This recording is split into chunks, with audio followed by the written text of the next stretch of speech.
यशायाह 52 और उसका 14 क्या लिखा है? जैसे बहुत से लोग उसे देखकर चकित हुए, क्योंकि उसका रूप यहाँ तक बिगड़ा हुआ था कि मनुष्य का सा ना जान पड़ता था, और उसकी सुंदरता भी आदमियों की सी ना रह गई थी। हाँ, आप जरा सोचो, उसका रूप कहाँ तक बिगड़ा हुआ था? उसकी सुंदरता भी आदमियों की सी, उसका रूप मार मार के प्रभु यीशु मसीह को इतने थप्पड़ मारे गए, इतने कोड़े मारे गए, उस पे थूका इतना गया कि प्रभु यीशु मसीह का रूप जो था उस समय इतना बिगड़ गया था कि पहचाना नहीं जा रहा था कि यीशु मसीह है।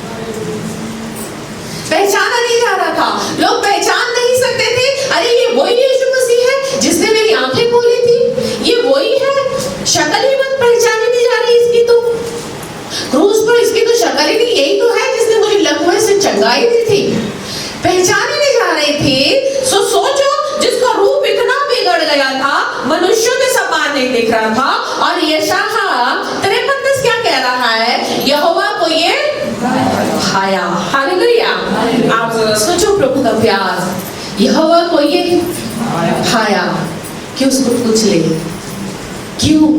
वो खुश हो रहा था उस समय, जिस समय यीशु मसीह को कोड़े मारे जा रहे थे। स्वर्ग में उस समय आनंद बन रहा था।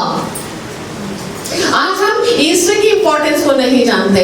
मेरा ये मानना है, मेरी ये सोच है कि क्रिसमस से भी कहीं ज्यादा धूमधाम से ईस्टर बनाया जाना चाहिए, क्योंकि पैदा तो सभी होते हैं, मर के तो सिर्फ एक ही जिंदा हुआ है, क्योंकि जिंदा तो कोई भी नहीं हुआ, वो सिर्फ एक ही हुआ है ना? सुलेमान सभा उपदेशक उसका 7वां अध्याय और उसका पहला पद क्या बोलता है? अचानक अनमोल इत्र से और मृत्यु का दिन जन्म के दिन से उत्तम है। हाँ, मृत्यु का दिन जन्म के दिन से उत्तम है। यानी ईस्टर क्रिसमस से भी उत्तम है। हमें क्रिसमस से ज्यादा खुशी किस बात की होनी चाहिए? ईस्टर की, क्योंकि पैदा तो सभी हुए हैं। क्योंकि इंपॉर्टेंट क्या है? मृत्यु का दिन, वो मारा कैसे? और वचन में क्या लिखे हैं? यहोवा को ये भाया कि उसे कुचले। परमेश्वर ने ही यीशु मसीह को रोगी कर दिया। क्यों किया? क्यों उसे कुचले? क्यों उस समय स्वर्ग में आनंद बन रहा था जिस समय यीशु मसीह को कोड़े मारे जा रहे थे? क्यों उस समय परमेश्वर प्रसन्न था? प्लीज लिखा है, उसे भाया। भावने को ऐसी चीज है जब बहुत किसी चीज को भाते हैं, कोई चीज हमें बहुत भा जाती है। यहोवा को यीशु मसीह का मारा जाना भाया, यहोवा को यीशु मसीह को क्रूस पर चढ़ाया जाना भाया। वो खुश हुआ और उसी ने उसको रोगी किया। जब वह अपना प्राण दोष बलि करे, तब वह अपना वंश देखने पाएगा। हाँ, जब वो अपना प्राण बलि करेगा, तब वो जब वो अपना प्राण, तब वो अपना वंश। जरा सोचो कितनी गहरी बात है।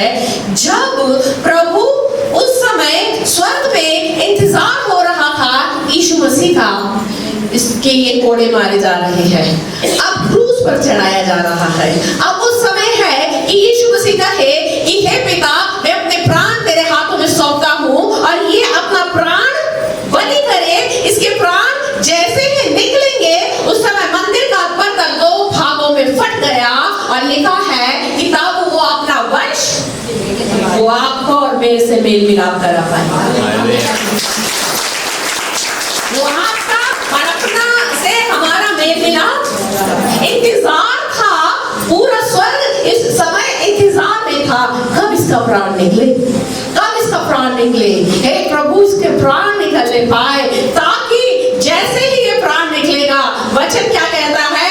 उसने एक बड़ी दीवार को जो पिता और हमारे बीच में थी, क्या किया? उठा दिया, ताकि वो हम अन्य जातियों को अपनी संतान बना सके।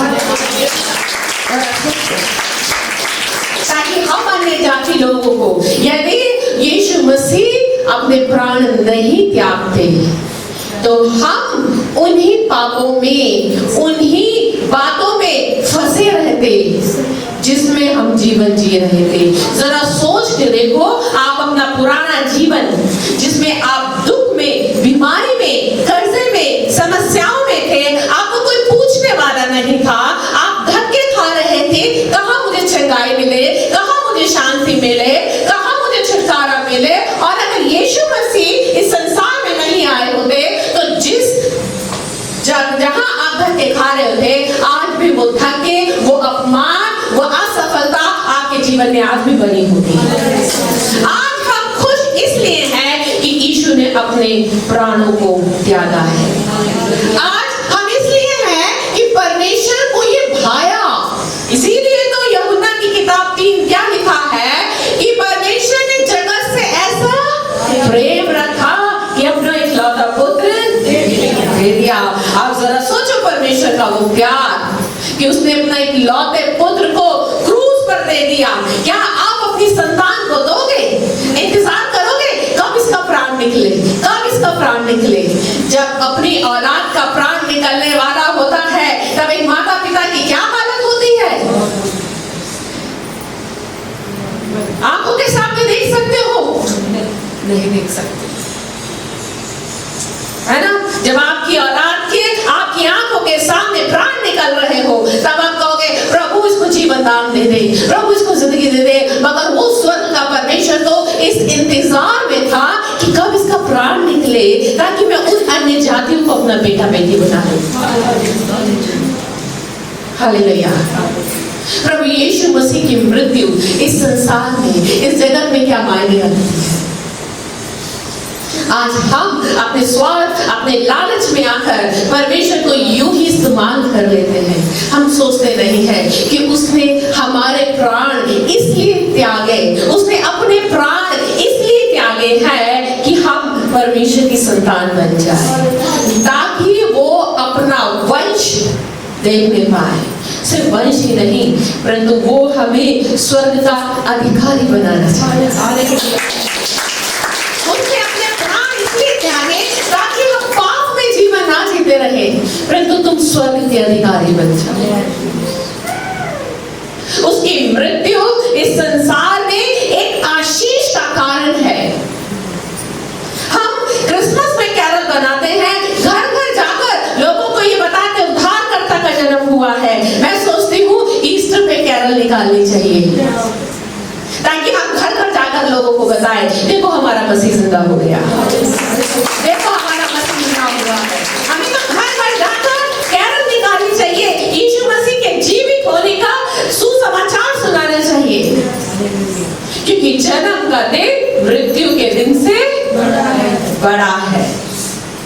हमें इस दिन को आनंद के साथ बनाना है, खुशी के साथ बनाना है, क्योंकि यीशु ने अपने प्राण त्यागे ताकि हम परमेश्वर के हो जाएं। हालेलुया। उसकी मृत्यु हम सभी के लिए आशीषित है। उसकी मृत्यु हुई, उसने अपना प्राण दिया, अपना खून बहाया है, उस सब अपमान अपने ऊपर सह लिया ताकि हम परमेश्वर के बेटा बेटी हो जाए। आप प्रभु को धन्यवाद करें कि परमेश्वर का अनुग्रह आपके जीवन पे हुआ है कि उसने आपको अपना बेटा बेटी बनाया। उसने ये मौका दिया है, ये एंट्री आपको स्वर्ग की दी है कि तुम मेरे बेटे के लहू से धुलकर धर्मी बन जाओ और मैं तुम्हें स्वर्ग का अधिकारी बनाऊं। प्रभु आपका धन्यवाद।